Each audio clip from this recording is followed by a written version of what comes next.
প্রথমত মাননীয় হুমায়ুন কবির যে বক্তব্য রেখেছেন, এই বক্তব্য আপনাদের কাছে আমি পড়ে শোনাচ্ছি। 26/6/2026 afternoon, Humayun Kabir MLA Nowda AC, তিনি একটি উনার পার্টির মিটিং কাশীপুরে রেজিনগরে করেছেন। সেখানে তিনি বলছেন, এই যে অনামিকা ঘোষ, সে ভোটে হেরে মনে করছে আমি এমএলএ, এখানে ভোটে হেরে বিজেপি মনে করছে আমি এমএলএ, এখানে এখন আস্ফালন করে বেড়াচ্ছে। তা আমি শুভেন্দু অধিকারীকে সেদিন বলেছি যে আপনি ভোটে জিতেছেন, আপনার দল জিতেছে, খুব ভালো কথা, কিন্তু মুর্শিদাবাদে আস্ফালনটা একটু কম করবেন। আমি যেদিন ময়দানে মুসলমানদের নিয়ে নেমে যাব না, সেদিন এমন ছাটা ভাগা মার শুরু করবে যে আপনাদের পতাকা বহন করার লোক থাকবে না। কেস এরকম, কেস আমাদের বহরমপুরে জেল খাটা আছে। 5000 লোককে আপনি বহরমপুর সেন্ট্রাল জেলের যা আয়তন, তাতে 4700 বা 4800-র বেশি লোক ধরে না। লাখে লাখে লোককে রাস্তায় নিয়ে নামাবো আর সাটা ভাঙা মার দেব আর জেলে যাব। কদিন জেলে আটকে রাখতে পারবেন, কত খাওয়াতে পারবেন দেখব। লিমিট যেদিন ক্রস হয়ে যায় না, মাথাটা যেদিন গরম হয়ে যায়, সেদিন আমি এসপি বুঝবো না, চিফ মিনিস্টারে বুঝবো না, আর কে কোথায় থাকলো আর কে কোথায় থাকলো না ওসব বুঝবো না। আমি নিজেই নেতৃত্ব দিয়ে দাঁড়াবো। এটা একটা ইনসিডেন্ট 1। ইনসিডেন্ট 2, শক্তিপুরে দুয়ারা ঘাটে 8 তারিখে, সেখানে উনি বলছেন ভোটের আগের দিন আমার নিজের ভাইপোকে অ্যারেস্ট করেছে এই ওসি। এই আমি তো ভাষা বলতে পারবো না। এই বাচ্চাকে আগে দেখব, তারপরে ভাষাটা আমি অমিট করছি। এই বাচ্চাকে এমন শিক্ষা দেব, এর বাবা 14 গোষ্ঠীর নাম ভুলিয়ে দেব। এ লালগোলাতে 500 মুসলমানের লাইফ শেষ করে দিয়ে এসেছে। সত্যভাবে বলবো, এই ওসিকে এখান থেকে সরানো শুধু না, একেবারে অকেজো পোস্টিং দিতে হবে। যদি না দেয় 10,000 লোক নিয়ে থানা ঘিরে একে কলার ধরে থানা থেকে বার করব, পারলে আমাকে রুখে নেবেন। এই দুটো ইনসিডেন্টের পরে আমার মনে হয়েছে যে এনাফি জানাব, সময় এসেছে এই ধরনের লোককে সবক শেখানোর।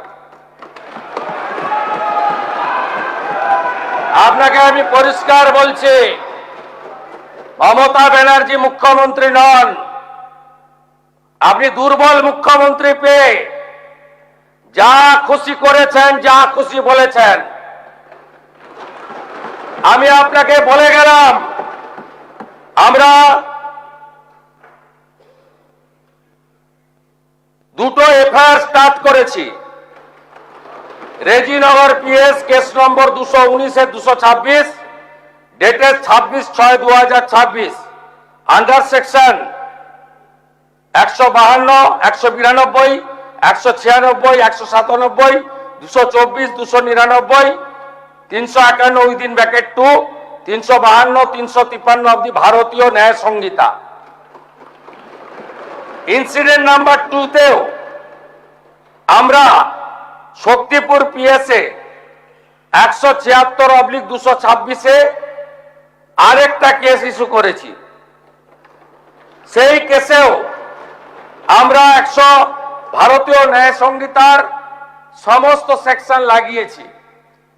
এবং আমি আপনাদেরকে অ্যাসিওর করছি, এত বড় ক্ষমতা আপনাকে কেউ দেয়নি। আপনি মুখে যেগুলো বলেছেন, আপনাকে আমি বলে গেলাম, আপনি কেন করছেন আমি জানি। আপনি কেন করছেন রাজনৈতিক কারণটা আমি জানি। আপনার এজেন্ডা 2 ছিল ওয়ান এজেন্ডা, ভরতপুর, রেজিনগর, নওদায় সব নির্বাচিত পঞ্চায়েত যে দলেরই হোক ভেঙে আপনার পার্টিতে নিয়ে যাওয়া। আপনি সেটা করতে পারছেন না। আর দ্বিতীয় হচ্ছে, আপনি দুটো সিটে জিতেছেন, নিয়ম মেনে একটাই রিজাইন করেছেন রেজিনগর। আগামী 2-3 মাসের মধ্যে উপনির্বাচন হবে, আপনি আপনার ছেলেকে জেতাতে চাইছেন। 72% মুসলিম আছে, মুসলিম ভোটকে কনসলিডেট করার জন্য আপনি এই খেলাটা খেলছেন।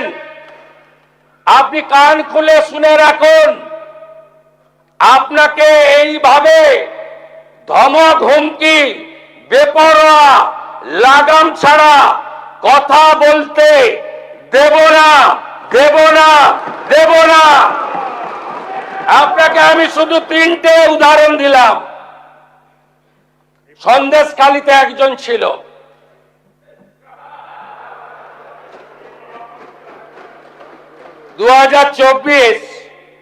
পয়লা জানুয়ারি বলেছিল তৎকালীন বিরোধী দলনেতা এলে তার হাত কেটে পায়ে, পা কেটে হাতে লাগাবে আর চামড়া ছাড়িয়ে মেদিনীপুরে পাঠিয়ে দেবে।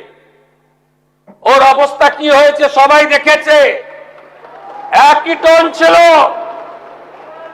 আরেকটা জীবনতলার গুন্ডা ক্যানিং ভারত, ওর অবস্থাও কি হয়েছে দেখতে পাচ্ছে সবাই। আরেকটা পুষ্পা ঝুঁকে গায়ে নেই, এমন ঝোঁকা ঝুঁকেছে খালি পায়ে, ছোট প্যান্ট পরে, কান ধরে উঠবস করতে করতে যাচ্ছে।